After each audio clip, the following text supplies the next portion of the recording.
Muito bem, meus queridos, sejam bem-vindos ao Querido Sobrevivente, podcast número 5. Hoje é dia 7 de outubro de 2020. Estamos numa quarta-feira e este podcast vai ao ar na sexta-feira. E por sinal, cara, é uma quarta-feira muito quente. Se estou ouvindo um ruído aí no fundo, é o meu ventilador, tá? Por quê? Eu tentei gravar sem ventilador, só eu aqui no meu quarto, só com a janela aberta. Não tem condições. O calor é insuportável. O calor, ele te inibe o pensamento. Tu começa a pensar no raciocínio, tu começa a suar assim, cara. Tu perde o fio da meada. É horrível. Eu não sei como é que tem pessoas que gostam de calor. Eu não consigo entender aquelas pessoas. Eu amo o verão, eu amo o calor. Legal, pra quem tá na praia, pra quem tá curtindo as férias. Agora, pra quem é classe média, tem que trabalhar e caminhar e não tem ar-condicionado em todos os cômodos da casa, é horrível. Um dia, se Deus quiser, eu vou ter um ar-condicionado no meu escritório, tudo bonitinho, eu poder gravar e tal. Aí beleza, aí eu vou ser até feliz com o calor, tá bom? Mas agora não. Então é horrível. Então se tu tá ouvindo um zunido no fundo, é o meu ventilador, tá? Mas vambora. Se tu gosta desse podcast, ou se tu gosta da minha pessoa, né? O que tu pode fazer pra me ajudar? Comprar o meu livro, o Depois de Nós. O valor é R$30. O link, se tu tá assistindo no YouTube, tá aqui embaixo para comprar ele, tá? O livro vai assinado, eu vou assinar o livro para ti. Se tu tá só ouvindo o podcast, tu pode ir lá no Google, botar Guilherme Angra e o primeiro link tu entra lá e vai ter os meus livros, vai ter os textos, vai ter tudo lá. Beleza? Então pra me dar uma força aí, R$30, fechou, é isso aí. E já falando no meu livro, tá? E tem uma notícia muito boa, cara. Uma notícia muito boa e, ao mesmo tempo, ela me enche de angústia. Porque Deus nunca vai te entregar as coisas assim de mão beijada. Toma aí, toma isso aí, ó. Toma aí e seja feliz pra sempre. A vida não vai fazer isso contigo. Sempre tem uma contrapartida. Então, deixa eu explicar essa história, vamos lá. O Depois de Nós, tá? Que é o meu segundo livro, meu primeiro romance. Eu publiquei ele independente, né? Foi uma publicação independente.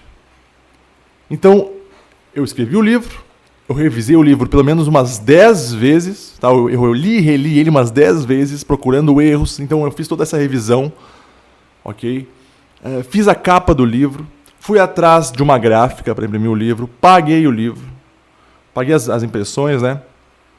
Então eu fiz tudo isso sozinho, toda essa parte editorial. E além disso, depois que o livro estava pronto, né, as cópias estavam prontas, eu fiz o marketing e eu mandei os livros. Eu fiz todo o processo, eu fiz, tá? Então não é fácil, ok? É um processo difícil.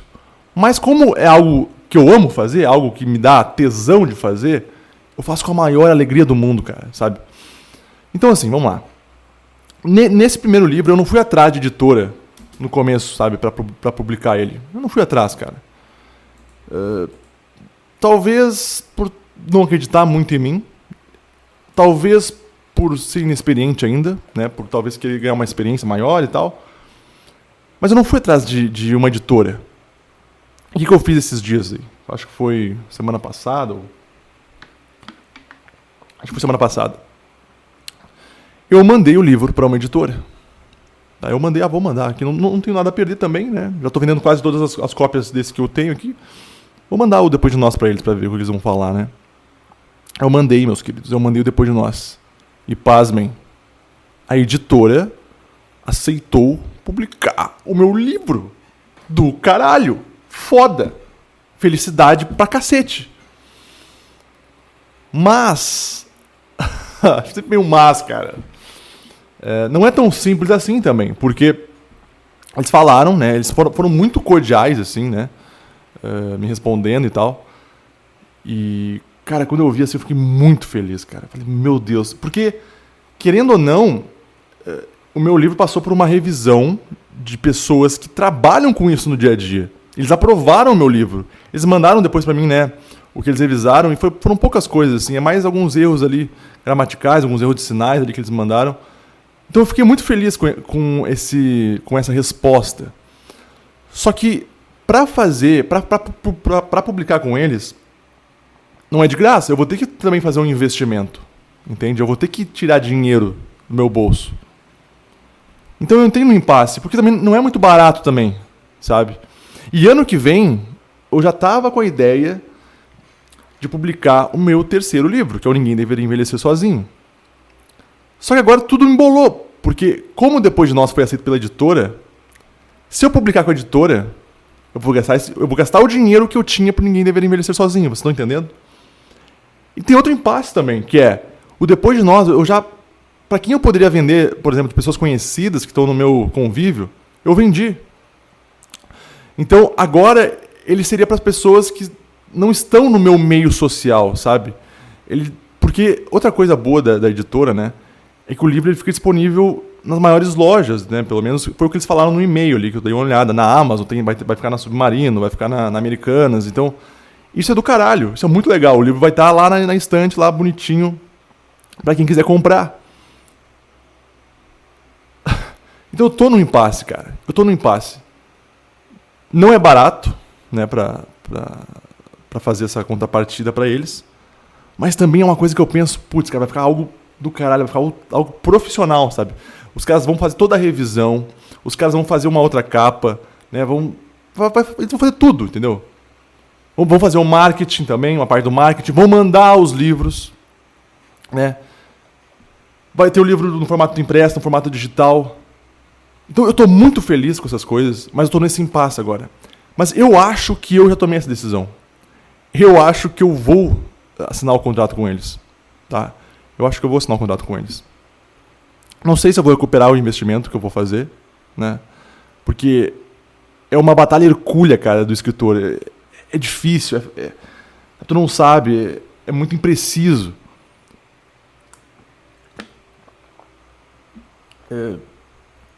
Às vezes tu tem que ter um público muito grande também, né? Tu tem que meio estar famoso, assim, na mídia. Eu não sou famoso, eu sou só um cara normal falando num gravador no quarto. Isso sou eu, sabe? Mas quem sabe, cara, vai que aconteça algum milagre, alguma coisa assim. Porque o livro é bom, cara. A história do Depois de Nós ficou muito legal, assim. Óbvio, não é uma obra genial. É um cara escrevendo seu primeiro romance. Tudo bem, foi a minha quarta tentativa de escrever um romance, sim. Mas é o meu primeiro romance. E eu pego pra ler ele de vez em quando. E se tu gosta de livro que não te deixa ficar com sono e parado, tu vai gostar do Depois de Nós, cara. Depois de Nós ele é rápido, as coisas acontecem, entendeu? Não fica enrolando lá. Pô, tu vai ler o Stephen King, putz, cara, é um capítulo inteiro só de enrolação às vezes, sabe? O Depois de Nós não, tá aquele pau, entendeu? É ação, depois já tem ali, a história segue, ela não para, assim, não fica parada num lugar, assim, sabe? De papo furado, não. Então, isso é muito bom, assim. E as pessoas que leram o livro e que me deram o feedback, foi justamente isso, sabe? Primeiro falaram que, tipo, as pessoas chegavam pra mim, cara, de onde é que tu tirou essa história, cara? Que loucura! Aí eu falo, não, esse sou eu, cara. Essa é a minha cabeça produzindo. Essa é a minha cabeça num universo onde eu posso ser o Deus desse universo. Tá aí, Depois de Nós. Tá? É uma loucura. Eu não vou falar agora aqui, né, o enredo, mas é uma insanidade, talvez, para algumas pessoas que, sei lá, nunca leram algo além do padrão, sabe? Algo que saísse um pouco da realidade. Então, às vezes, as pessoas se assustam, né? Mas não é isso, sabe? Eu consegui, cara, uma editora aceitou publicar o meu livro. Muito bom. Muito bom. Só que, como eu falei, ao mesmo tempo, tu tem essa indecisão, tu tem esse impasse, tu tem essa contrapartida. Agora, o que eu faço? Eu publico o livro, ou eu espero, ou eu, ano que vem, publico outro livro? Mas como eu já falei, eu acredito que eu vou publicar, cara. Eu vou publicar. Vai ficar algo muito profissional. Vai ficar algo que eu vou ter orgulho, realmente orgulho. Com a menor quantidade de erros possíveis. Então, acho que é isso aí, cara. Eu tenho 30 dias para tomar a decisão. Eles me deram 30 dias para eu assinar o contrato lá.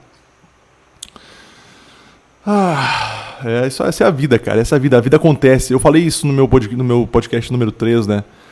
Que se tu entregar pro universo as coisas, elas voltam. é isso, cara. Eu decidi entregar pro universo esse livro e voltou. Entendeu? As coisas vão acontecendo, entendeu? Pô, eu decidi começar a escrever na minha vida. As coisas foram acontecendo. Eu decidi começar a gravar um podcast. Sabe?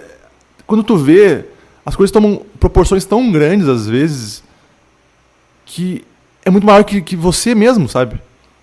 Que nem às vezes eu passo por algumas pessoas lá no meu trabalho e elas falam, pô, cara, li o teu livro e tal, muito bom. Porque o meu livro, eu também disponibilizei ele na biblioteca lá de onde eu trabalho hoje, né? Então ele tá lá, as pessoas que quiserem lá vão lá e leem o livro. Então às vezes eu passo por umas pessoas assim, pô, cara, muito bom o teu livro, gostei muito. Ou também, cara, assisti o teu vídeo lá, muito legal. Tipo, eu nem conheço essas pessoas e elas me conhecem, assim, então às vezes as coisas tomam algumas dimensões que tu não imagina onde vai chegar. Sabe? E isso é muito insano, isso te deixa meio, caramba, meu, que loucura. E isso que é uma coisa pequena, eu sou muito pequeno, entendeu? Eu sou muito pequeno. E mesmo assim, às vezes me assusta algumas coisas. Isso é muito louco.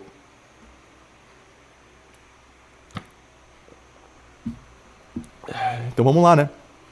Mas assim, eu prefiro, agora, sendo sincero pra vocês, eu prefiro ter um público pequeno, mas fiel, um público que é engajado, sabe? Um público que realmente gosta de me ouvir. Porque, vamos ser sinceros, pra me ouvir falando 1 hora aqui, 1 hora e meia, cara, tu tem que gostar do cara, tu tem que gostar da personalidade dele, tu tem que curtir mesmo o trabalho do cara, né? Tu tem que, sei lá, tu tem que estar entregue ali. Porque é muito fácil tu postar um videozinho lá de 2 minutos, todo cortado, blá blá. Todo mundo assiste, é muito, sabe, legal. Agora, pra te criar engajamento com as pessoas, para as pessoas realmente gostarem do teu trabalho, é outros 500, cara, é outra coisa. Então, às vezes, eu acho que eu prefiro um público menor, né, mais engajado, do que, sei lá, ter milhares de pessoas e, sabe, só estão ali por, sei lá, pela modinha, pela fama. Então é isso, cara. Eu acho que eu quero construir esse público, sabe, essa coisa mais próxima, sabe? Eu quero, por mais que seja pequeno, mas seja próximo, mas seja engajado, mas que eu possa responder todo mundo, que eu possa, sabe, conseguir conversar. Então é isso, cara. Eu acho que essa é a minha vibe, entendeu? A minha vibe nunca vai ser de um grande artista, sabe? Tipo, o Whindersson Nunes, cara. Pô, nunca vai ser isso. Eu já tomei pra mim o meu temperamento meio melancólico, não tem como. Não tem como. O meu conteúdo não tem como. Às vezes eu fico me comparando, eu olho assim algumas pessoas assim na minha vida e eu falo, caramba, cara, essa pessoa não tem como ela curtir o meu trabalho, ou ela... Porque é outra coisa, entendeu? Porque eu adoro as coisas assim mais espontâneas, sabe? Por isso que eu acho que eu também comecei a gravar esse podcast agora. Porque eu tenho algumas ideias, eu tenho algumas teorias, eu venho aqui e falo livremente, sem corte, sem ficar, sabe, pensando só no público. Não, cara, eu quero tentar deixar o meu cérebro me guiar às vezes. E vamos ver o que vai dar. Então, isso não é todo mundo que gosta, sabe? Não é todo mundo que vai parar e vai ouvir um cara tentando achar um raciocínio, tentando explicar uma teoria, tentando falar da vida pessoal dele, tentando falar das angústias dele. É difícil, cara. Não é fácil. Então é isso, cara. Então é isso.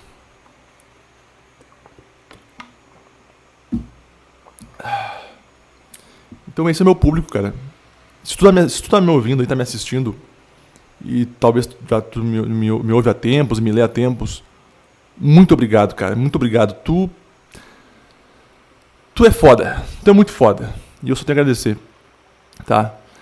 Então, vamos ver o que eu separei aqui, cara. Ah, aqui, ó. Vamos lá. Essa semana me aconteceu algo. É uma coisa ruim agora. É uma coisa que eu quero que vocês prestem bem atenção. Talvez isso já tenha acontecido também com vocês. Como já aconteceu comigo também. É o seguinte. Bom, lá onde eu trabalho, a gente trabalha com jovens aprendizes. Inclusive, o Henrique, o cara que veio aqui semana passada, que a gente falou sobre investimento, ele foi o meu jovem aprendiz, tá? E o que aconteceu essa semana foi com o Jovem Aprendiz. Vamos lá. Os jovens aprendizes, eles chegam na empresa virgens, sabe? Tu vê pela cara deles assim. Os caras assim, meio mirradinho, usando óculos, aparelhos, não sabem falar direito, tem vergonha de atender telefone, vergonha de se comunicar. É normal, é o primeiro emprego dos caras.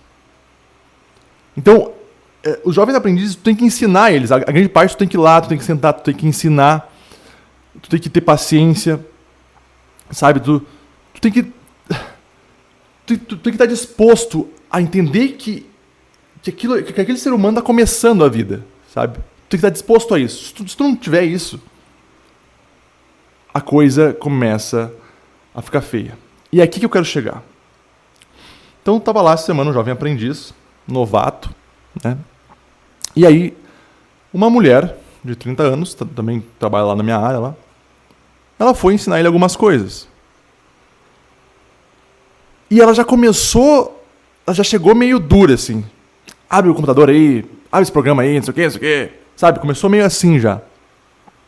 E cada vez que ela falava com ele, eu sentia que ele ficava mais nervoso, sabe? Olha só. Aí teve um momento lá que ela perguntou pra ele, mas qual o CEP da cidade? Tu não sabe? Meu Deus do céu, como tu não sabe o CEP da cidade? Sabe, tipo, esculachando o guri, cara. E eu sentia que ele começou a ficar meio vermelho, assim, ele começou a ficar mais nervoso. Até que chegou uma hora que eu falei, deixa que eu ensino ele. Falei pra ela, deixa que eu ensino ele. Sabe, eu ensino ele. Porque eu já passei por isso. Porque o que acontece aqui, cara? Esse menino, ele tava com tanto medo, ele tava sendo tão oprimido ali, que ele não conseguia relaxar e fazer o serviço direito, prestar atenção no serviço. Ele estava com muito medo, então ele errava sempre. Tanto é que quando eu comecei a ensinar ele o serviço, comecei a falar com ele, explicar de uma maneira humana, aí que tá, uma maneira humana, que tu enxerga um ser humano como um ser humano, ele foi bem, ele não errou mais. E eu fico imaginando, cara, quantos meninos, quantas pessoas, quantos garotos deixam de acreditar em si mesmos por causa de gente ressentida. Essa mulher que estava lá sendo grossa e botando todo o ressentimento para fora, ela é uma ressentida com 30 anos, sabe? Ela pega a vida dela, que é uma merda, e desconta nos outros. Quantas vezes tu não passou por isso? Quantas vezes eu não passei por isso? Várias vezes. Eu fui olhando aquilo, cara, aquilo foi me dando uma ânsia, eu fui obrigado a me meter e falar, deixa que eu ensino ele, tá? Deixa que eu ensino ele. Eu tenho paciência, deixa que eu ensino ele. Cara, eu comecei a pensar quantas vezes, cara, eu deixei de agir, eu deixei de fazer coisas que eu amo, eu deixei de fazer coisas que eu sentia que era pra fazer por causa de gente assim. Gente esculachando, de gente prepotente, arrogante. Cara, quantos meninos têm sonhos, sabe? Isso é verdade, pode estar parecendo meio piegas aqui, mas é verdade. Quantas pessoas deixam o seu sonho esvair-se e deixar ele embora por causa de gente filha da puta, cara, sabe? De gente que ressentida, de gente que se odeia tanto e despeja isso nos outros. É muita gente, cara. É muita gente. Sem falar que se tu tá num clima no ambiente de trabalho, o clima fica todo tenso assim com essas pessoas. É ruim de estar naquele ambiente. Não é um ambiente bom, que nem o Henrique lá, o jovem aprendiz que eu ensinei. Caramba, cara, a gente chegava de manhã, cumprimentava ele, perguntava como é que foi o final de semana, sabe, como é que foi o dia dele, o que precisa. Porque pra mim, se eu sou um líder, a coisa que eu mais quero, cara, é que a minha equipe ela se sinta livre, ela se sinta bem ao chegar para falar comigo, perguntar coisas para mim. Eu quero que ela se sinta feliz não, mas eu quero que essas pessoas, que meus liderados, se sintam abertos, se sintam livres para chegar a falar comigo o que for, cara. Porque, olha que loucura. Tem jovens aprendizes lá que falam comigo porque tem medo de falar lá pro gestor que tá acima. Tem medo de chegar lá e falar, como é que faz esse trabalho assim? Porque tem medo. Impressionante, cara. E isso te torna cada vez mais engessado, cada vez mais um robozinho, né? Um robozinho apático, porque tu não tem opinião nenhuma. Tu só é um cara pra fazer aquele serviço e acabou. Tu tem medo de contra-argumentar, tu não se impõe. É aqui que eu quero chegar hoje. Tu não se impõe, cara. E quando tu não se impõe, o opressor, ele vai te oprimir cada vez mais. Então, por exemplo, esse que é o foda. Como eles são jovens aprendizes, né? Tá lidando com pessoas que estão começando, entrando no mercado de trabalho. Eles não têm culhão pra se impor. É pra falar, mais respeito, por favor. Eu quero respeito aqui. Porque eu aposto, cara. Se eles fizessem isso, se esse menino da história que eu falei fizesse isso, eu aposto, na hora ela ia ficar que nem uma cachorrinha. Porque às vezes o que falta é tu se impor. Tu tem que se impor. Tu tem que mostrar, cara. Tu tem que mostrar que tu não é uma pessoa que só tá ali pra tomar e tomar e tomar e tomar. Se imponha na vida, cara. Eu demorei anos pra aprender isso. E até hoje tem uma dificuldade, dependendo. Porque desde o começo, aconteceu isso comigo também, desde o começo, sabe? Esses chefes achando que são os donos do mundo e querem te impor medo. E tu tem que ficar ali que nem um apático e fazendo o que ele manda. Se imponha, cara. Se impõe, tome coragem. Se a pessoa está sendo injusta contigo, mostre a injustiça dela. Isso tem que ficar muito claro, cara. Então, vendo essa cena na minha frente, assim, eu olhava pra ele, eu me via nele e eu pensei, caramba, cara, quantos sonhos essa pessoa, essa mulher pode estar destruindo agora. Porque ele vai continuar trabalhando com nós. Né? E todo dia vai ter que ficar ouvindo essa mulher tratando ele que nem um merda.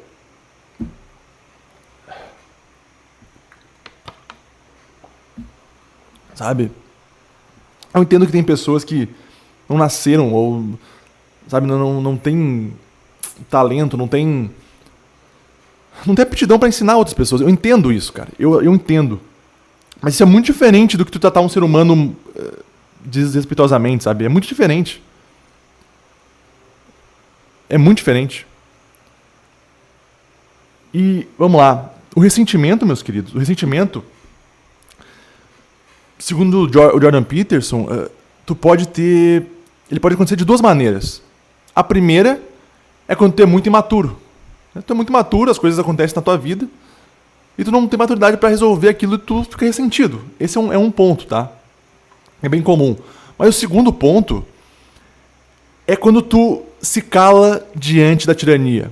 Então tu pensa esse jovem aprendiz aí. Imagina que ele comece a trabalhar ali, todo dia, tomando dessa mulher. Ela xingando ele, ela tratando ele mal, grosseiramente, todo dia. Todo dia. O que acontece? Como ele não tem coragem de se impor, ele vai começar a fantasiar, a ter fantasias destrutivas com essa mulher, né, em casa. E talvez ele desconte essa raiva que ele sente em outras pessoas, ou em casa, ou sei lá. Então, esse sentimento é muito perigoso também, porque é o que eu falei. Ele pode acabar com os sonhos dele por causa disso. Ele pode acabar com a vida dele por causa dessa opressão que ele não se impõe. Então, tu se impor contra uma injustiça é uma obrigação, cara. Uma obrigação. E assim, tu não precisa se impor de uma maneira violenta, sabe? Esse é um outro ponto. Quanto mais maduro tu fica, mais tu começa a aprender como se colocar. Porque também não adianta ele levantar lá da cadeira e começar a xingar ela de tudo que é nome, porque ele vai estar errado. Entende? Ou dar um soco, ou partir pra violência física. Não, tá errado. Mas ele falar, olha aqui, ó, eu quero que tu me trate com respeito. E falar firme, falar nos olhos dela. Isso é se impor. Isso é colocar as coisas no seu devido lugar. E parar com esse negócio de hierarquia, porque essa é uma outra coisa para quem trabalha em empresa. Tu não tá no exército, né, cara? E sempre quando é o líder, quando é o chefe, quando é o gerente, quando é o diretor, meu Deus, todo mundo fica nervoso. Meu Deus, o diretor. Cara, olha só. A minha gerente, ela chega, dá bom dia, todo mundo dá bom dia. Chega um outro qualquer ali que trabalha com nós, dá bom dia, pouquíssimos dão bom dia. Por que isso acontece? Porque as pessoas, elas enaltecem, e talvez, e pra mim, por medo, o líder, o que tá acima, sabe? E essa mulher que eu falei agora, que ela se aproveita com os jovens aprendizes, porque não é o primeiro jovem que ela faz isso, ela já fez isso com outros vários jovens, né, que eu já presenciei também. Quando ela tem que falar com o superior dela, parece uma cachorrinha. Parece uma cachorrinha. Porque é o que eu falo, a opressão, ela vai vindo de cima para baixo. Então, o de cima oprime ela e ela oprime o de baixo. E é isso que começa a se tornar, entendeu? Até alguém tem que se impor nesse ciclo aqui. Alguém tem que se... Pô, vamos parar com isso aí, caralho. Alguém tem que se impor. Porque vai virando uma onda de ressentimento, entendeu? Nessa cadeia. Quando vê, tá todo mundo se matando e tá um clima horrível no trabalho. Ou em casa. Porque, como eu falei, ele sofre a tirania no trabalho. Chega em casa, ele desconta, sei lá, na mãe dele, no cachorro, na escola, não sei. Mas começa a virar esse ciclo de ressentimento. Então, aqui que eu falo pra vocês, caras. A importância de se impor. De não deixar sofrer uma tirania.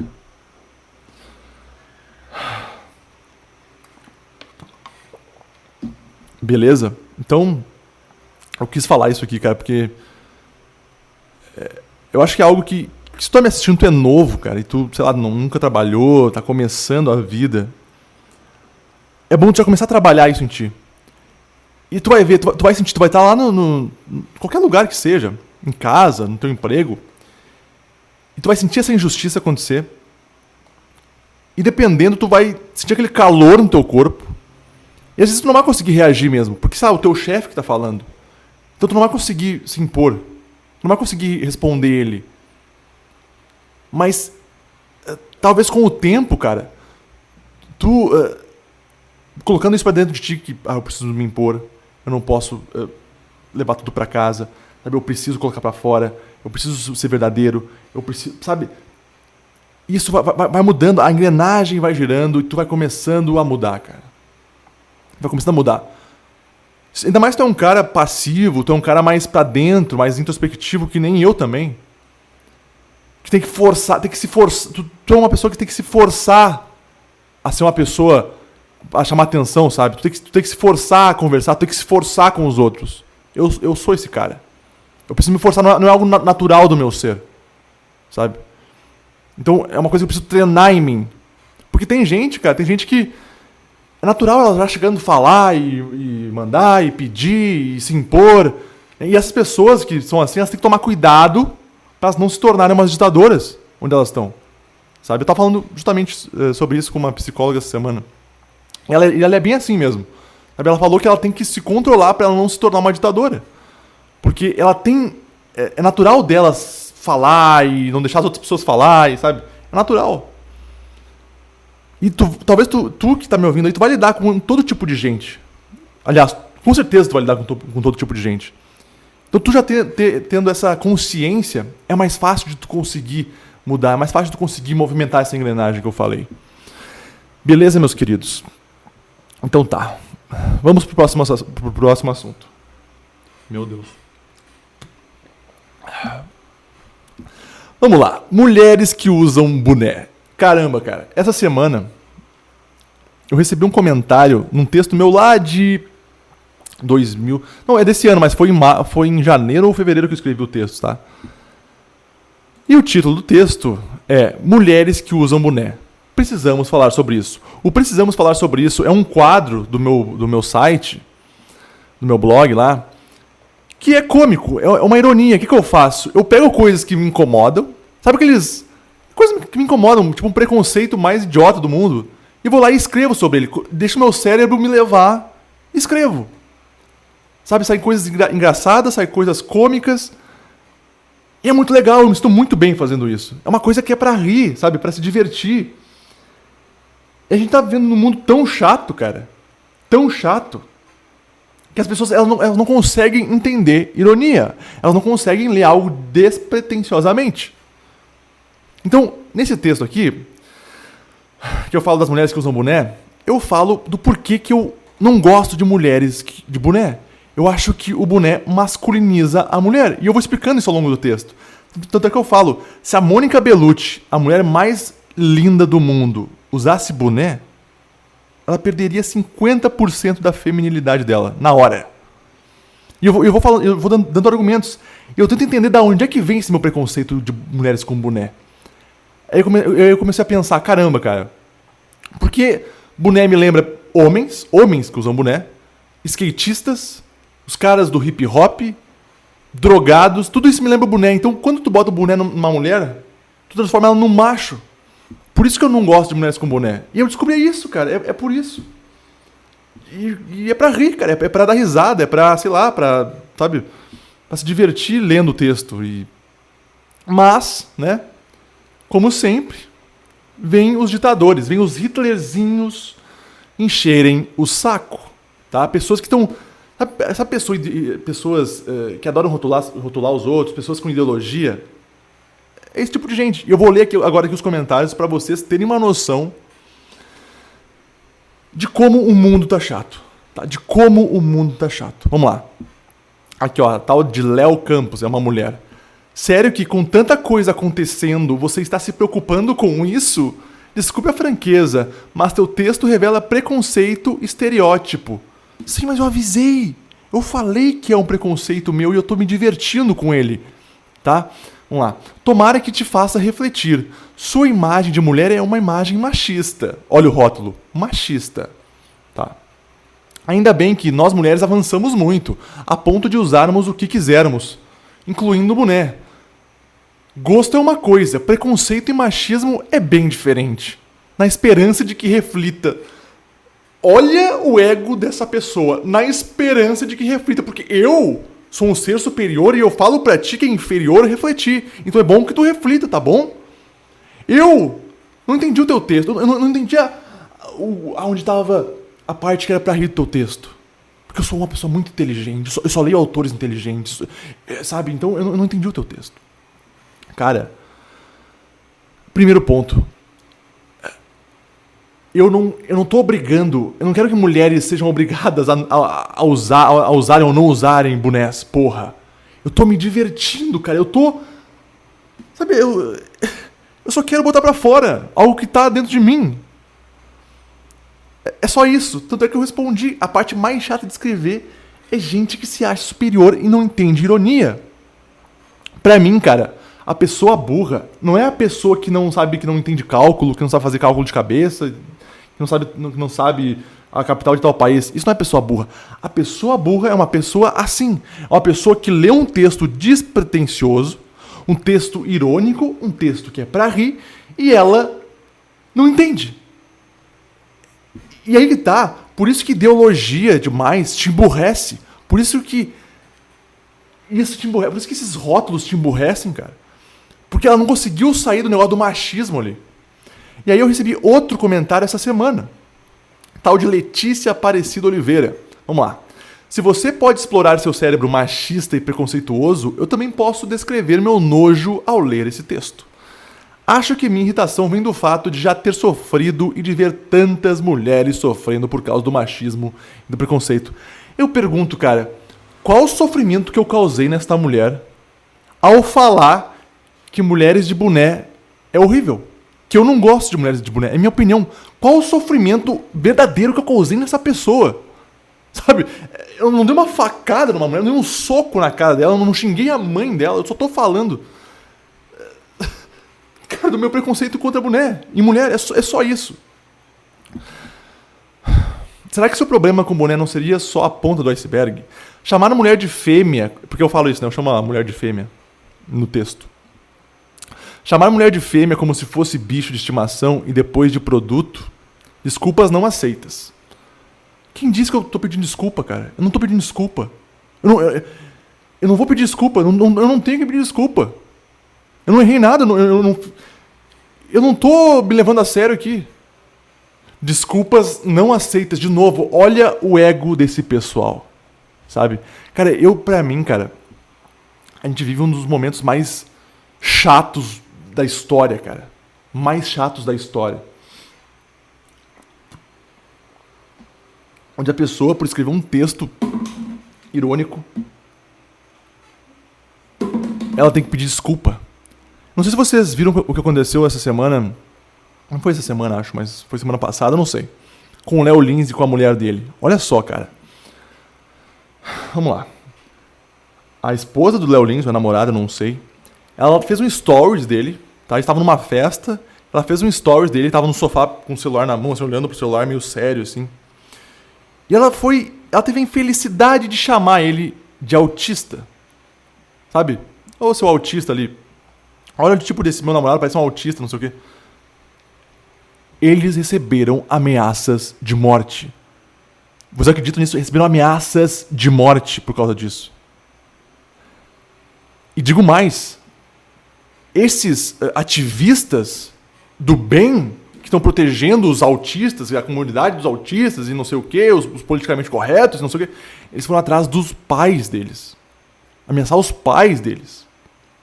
Porque a namorada dele gravou um story dizendo que ele parecia um autista, porque ele estava muito quieto e concentrado. Caralho, meu. Quantas e quantas vezes a minha mulher me chamou de autista? Várias vezes. Por quê? Porque eu sou um cara que fico no meu mundo. Eu venho pra dentro do meu quarto aqui, me recolho aqui e fico aqui. Isso parece um pouco de autista. É só isso. Ela só me chama de... ele é meio autista às vezes. Meu Deus. Que loucura, cara.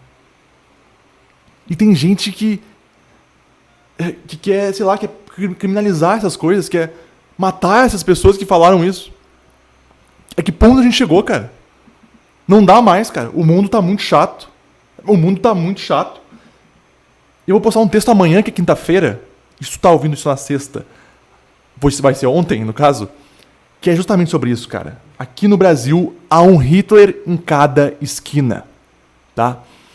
Botem isso na cabeça de vocês. Eu vou falar sobre todas essas polêmicas aí.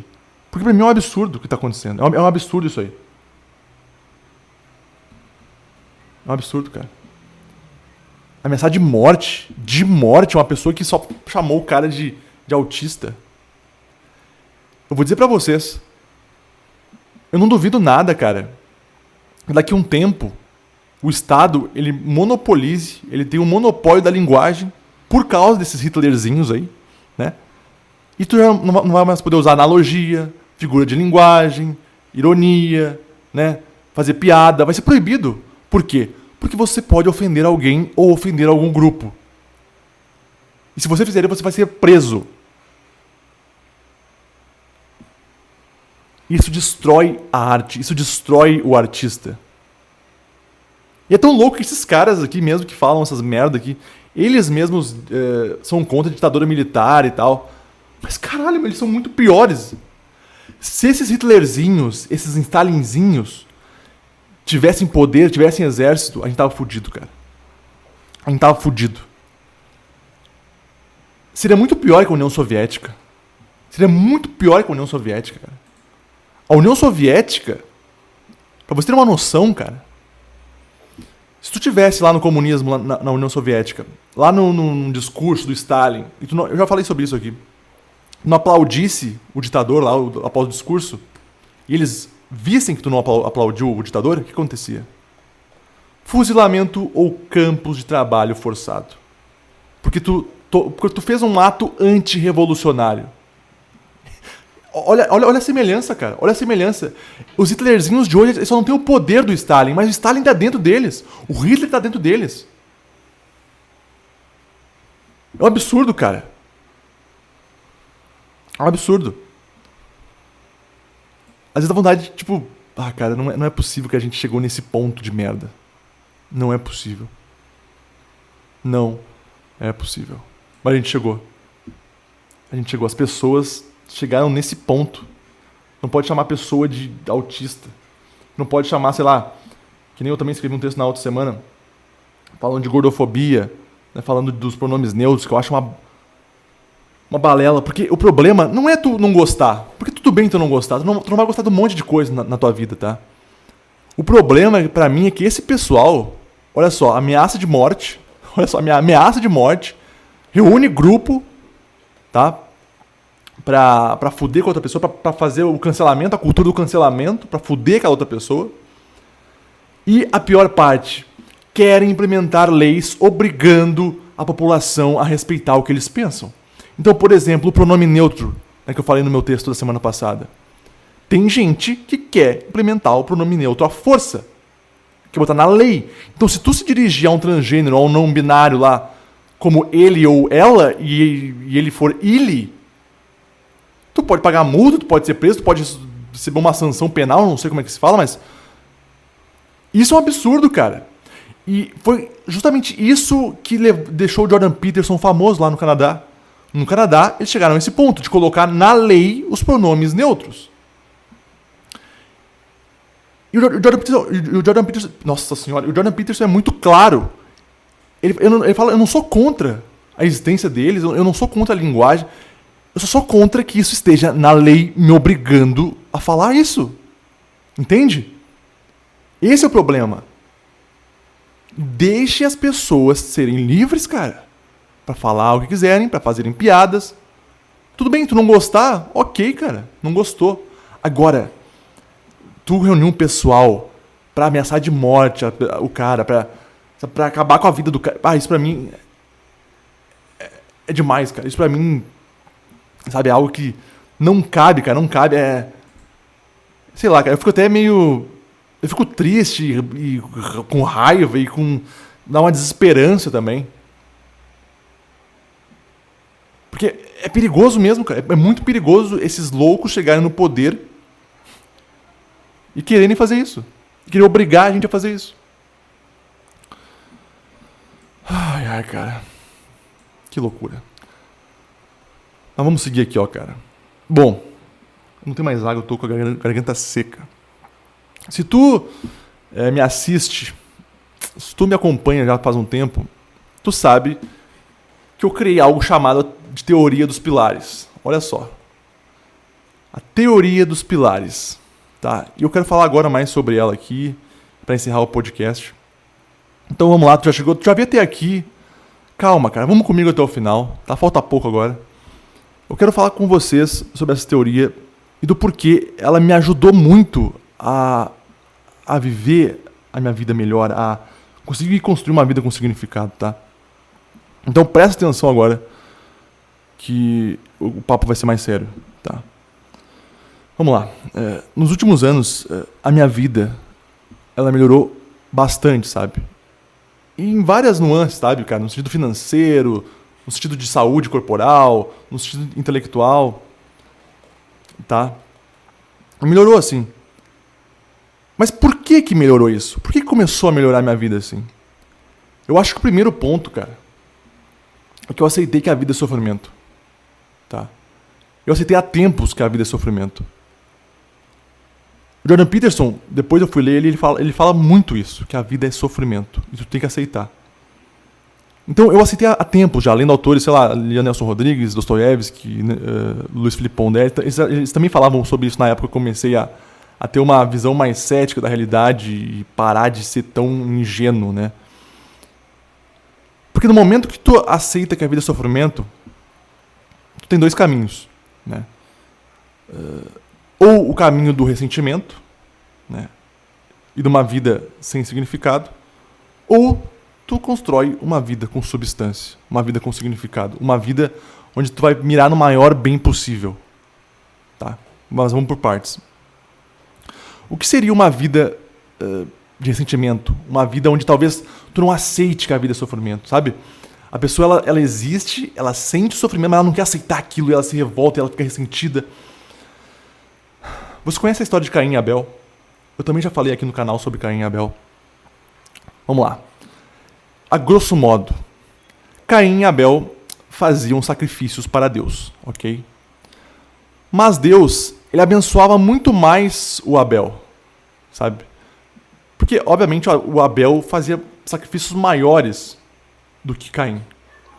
Mas Caim, cheio de inveja e de ressentimento, começa a olhar aquilo e começa a se ressentir com aquilo, tá?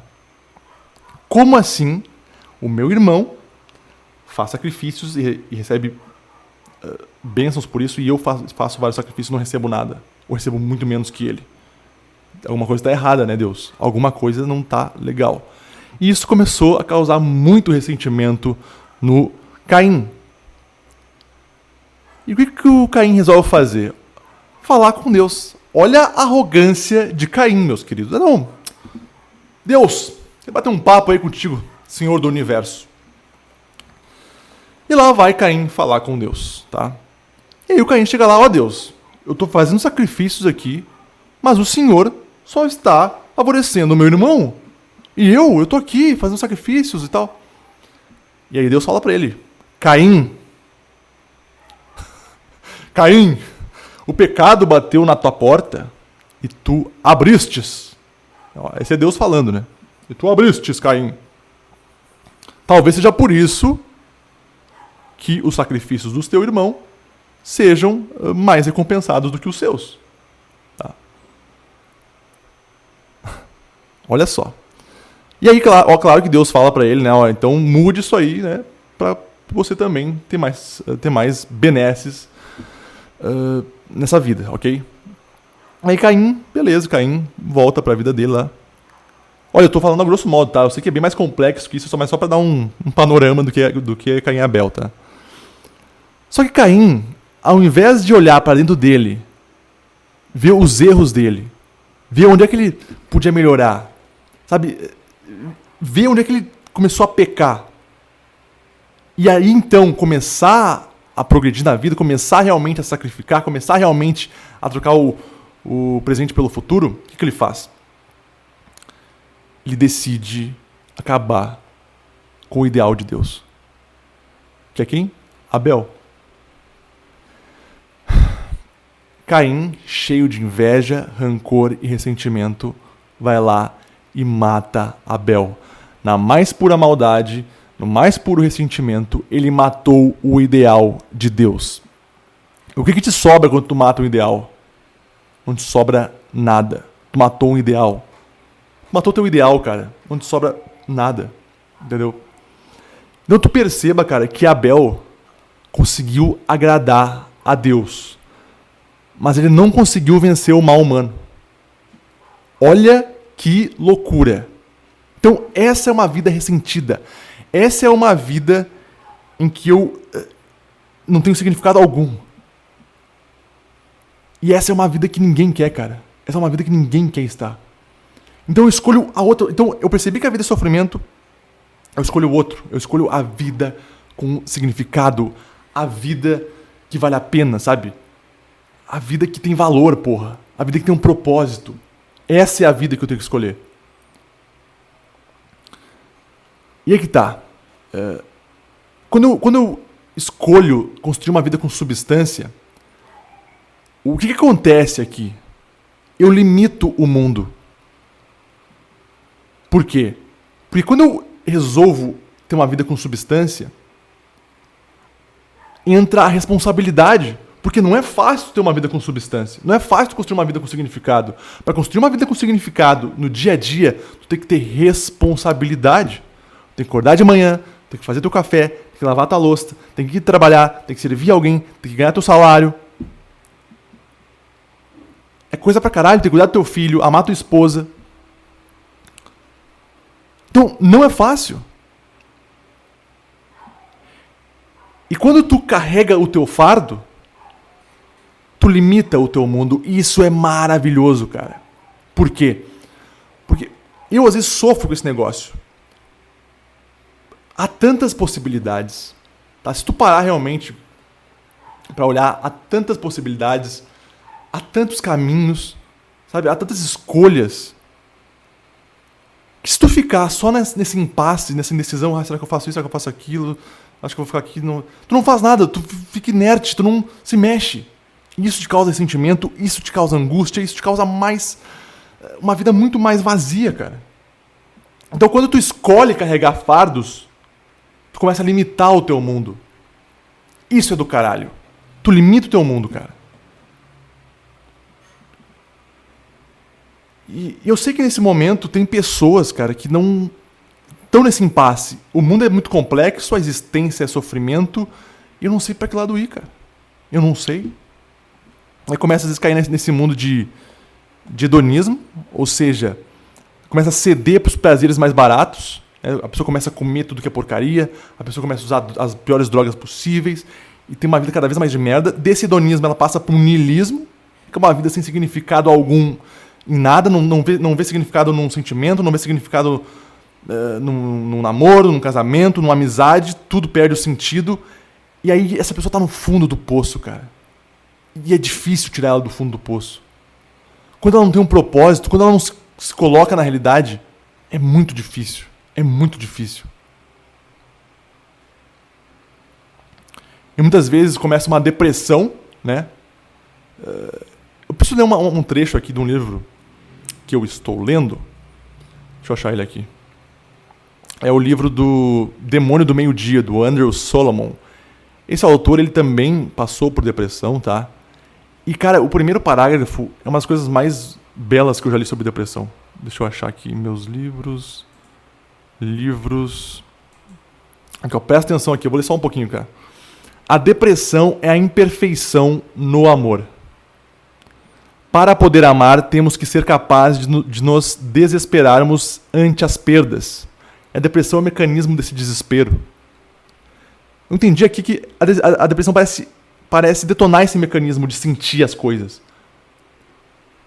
Quer ver? Ó? Quando ela chega, destrói o indivíduo e finalmente ofusca sua capacidade de dar ou receber afeição. Então o indivíduo ele fica incapacitado de amar e ser amado.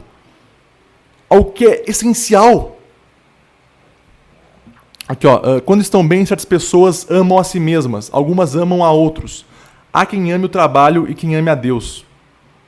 Qualquer uma dessas paixões pode oferecer o sentido vital de propósito, que é o oposto da depressão. Ou seja, uma vida sem propósito, uma vida sem significado, ela é o oposto da depressão, cara.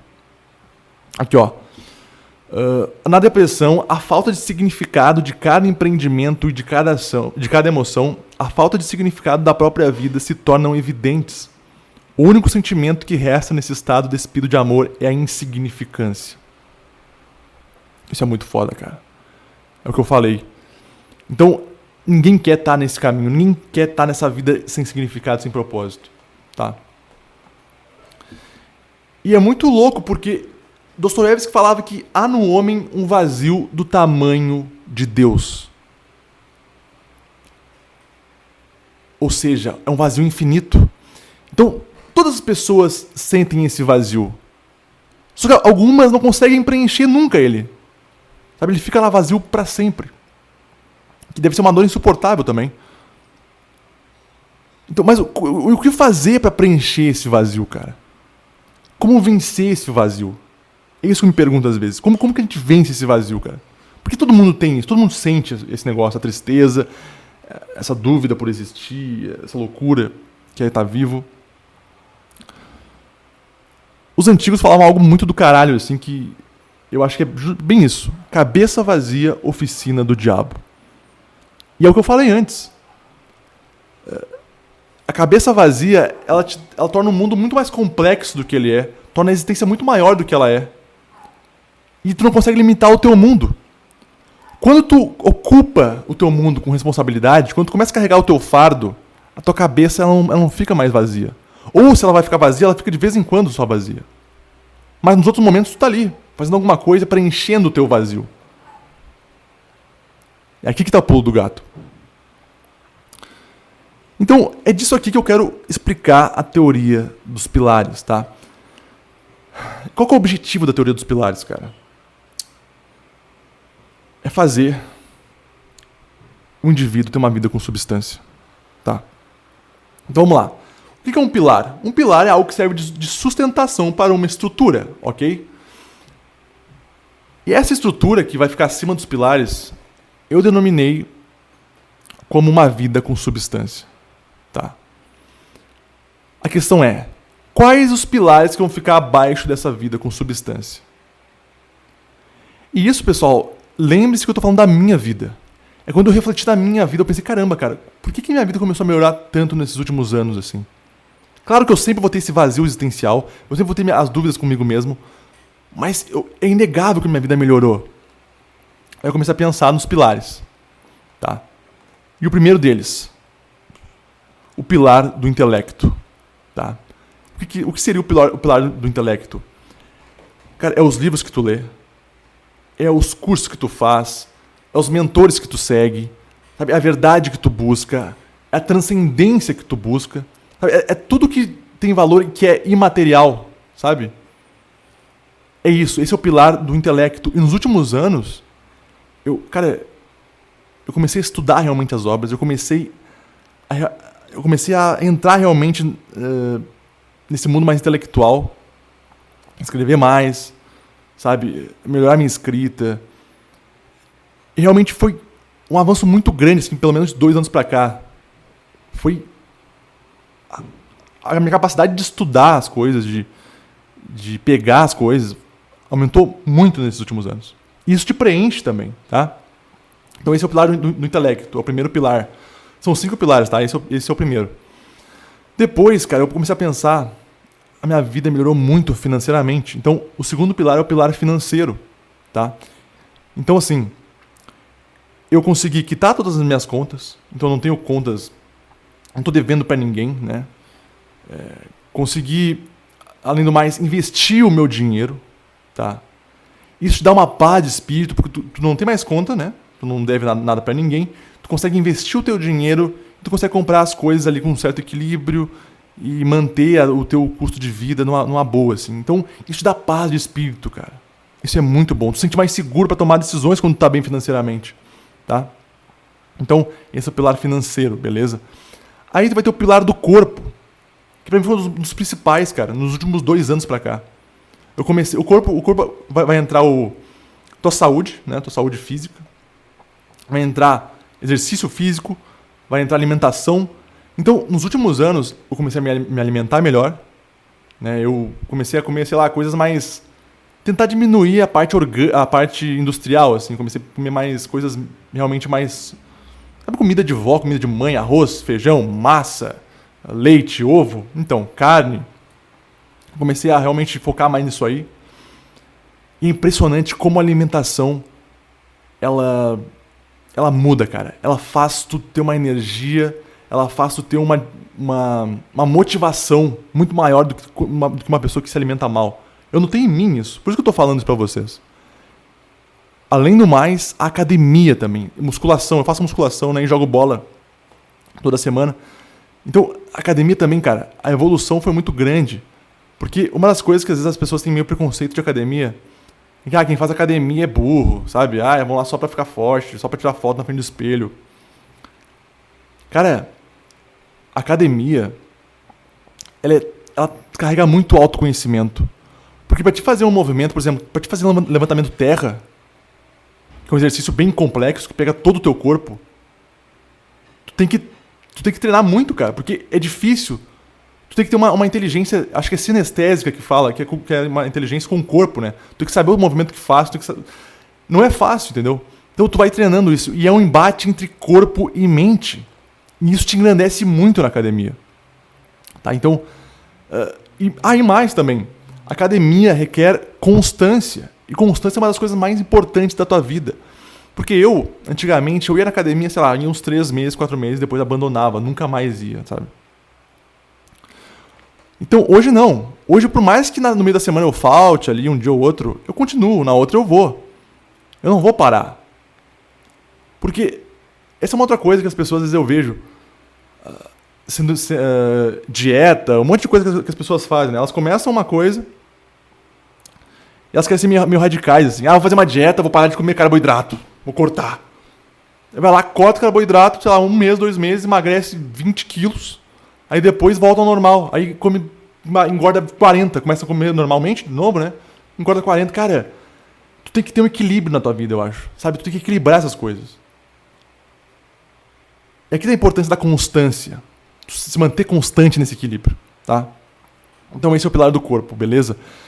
O quarto pilar é o pilar do afeto. E aqui vai entrar tuas amizades, vai entrar os teus relacionamentos amorosos, vai entrar o teu relacionamento com a tua família. Como é que anda isso? Como é que tá isso aí na tua vida? Né? Ou seja, isso aqui é o pilar do meio social, tá? Porque pro ser humano é imprescindível a parte social. É inegável, por mais que o cara seja sei lá, como é que se fala? É misândrico? É misândrico? É. Não sei se é misândrico. Bom, mas que seja um cara que gosta de se recolher no canto dele, ele precisa socializar também, né? Então como é que tá esse pilar? Eu comecei a notar, caramba, nos últimos tempos agora, eu com a minha família, a gente tá se dando muito bem. Conheci a mulher que eu quero casar, né? A gente tá morando junto, a gente tá muito bem também. Tenho amizades que eu vou levar até o fim dos meus dias. Então, tá muito bom, cara. Então, esse foi outro pilar que eu falei, caramba, realmente isso também serviu pra minha vida melhorar bastante. E o último pilar é o pilar da ignorância. E tu vai perguntar, que porra é essa, cara? Pilar de ignorância? O pilar da ignorância é uma válvula de escape. É como se fosse uma premiação, entende? Então vamos lá. Vamos supor que tu fez todos os afazeres, tu carregou todos os teus fardos na tua semana ou no teu dia. O que tu faz? Por exemplo, eu comecei meu dia, fiz tudo que tinha que fazer, sabe? Levantei cedo, fiz café, lavei louça, fui pro trabalho, servi pessoas, amei minha esposa, sabe? Escrevi, respondi pessoas, fiz um monte de coisa.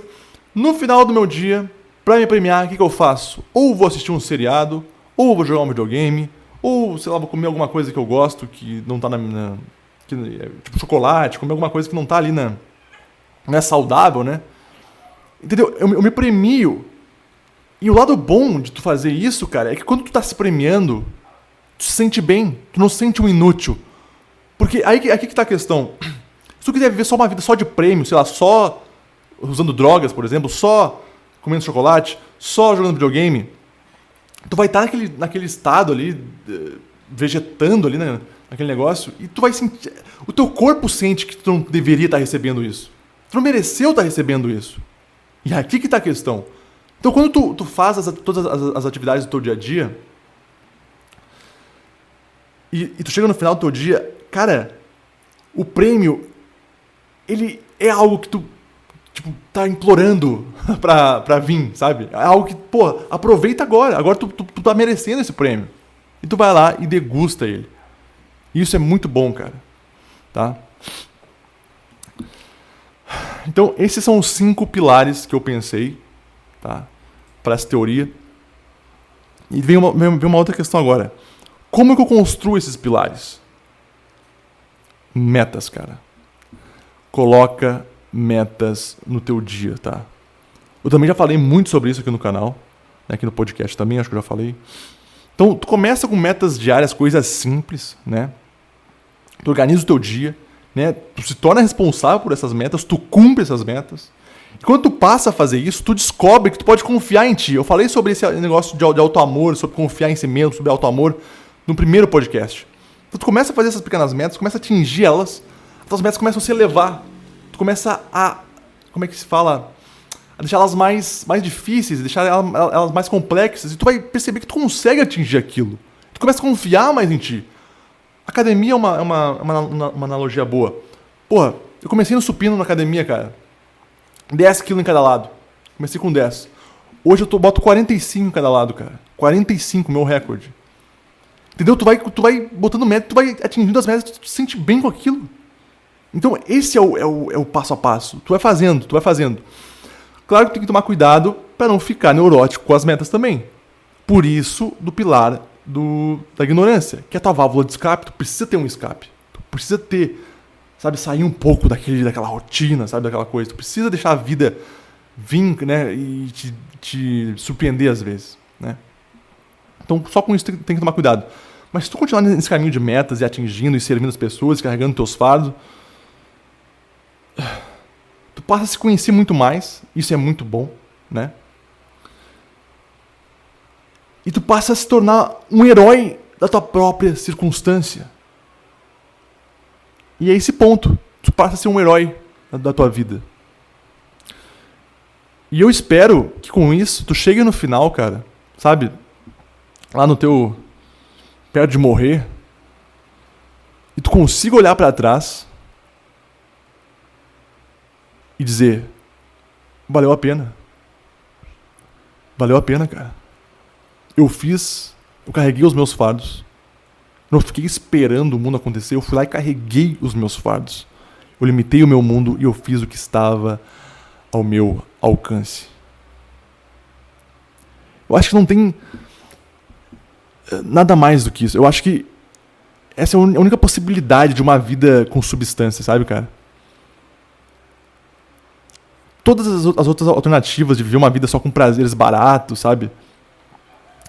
Eu acho que te levam sempre a um hedonismo, a um niilismo imbecil, assim. A gente não sabe, né, cara? A vida é tão curta, a vida passa tão rápido, a vida... Quando tu vê... Sei lá, eu já tô com quase 30, cara. Sabe? Passa muito rápido. E outra coisa também, não queiram, talvez, serem famosos, sabe? Ter muito sucesso no mundo. Cara, às vezes o sucesso tá na tua família ali, tá no teu amigo, sabe? Tá na tua esposa, tá você conseguir manter uma boa relação, cuidar do teu filho. Tu não precisa, sei lá, ser um youtuber famoso, sabe? Ser um escritor famoso. Às vezes tá ali, às vezes as coisas estão aqui, cara, também. Porque eu entendo que tem pessoas que não querem alcançar o mundo, não querem ganhar o mundo. E é isso, sabe? Tu bate as metas do teu dia a dia aqui, sabe?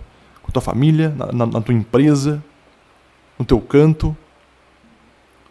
Mas mesmo assim vale a pena. É isso que eu quero chegar. Mesmo assim vale a pena. Que loucura, hein? 1h07 de podcast. Puta merda, hein? Eu tô com muita sede, minha garganta tá muito seca. E eu acho que eu vou ter que encerrar por aqui hoje. Beleza, meus queridos? Então é isso. Deixe seu like se você gostou. Me siga nas redes sociais. Compre meu livro. E obrigado por ficarem comigo até aqui, beleza? Então fiquem bem, fiquem com Deus. E sobrevivam.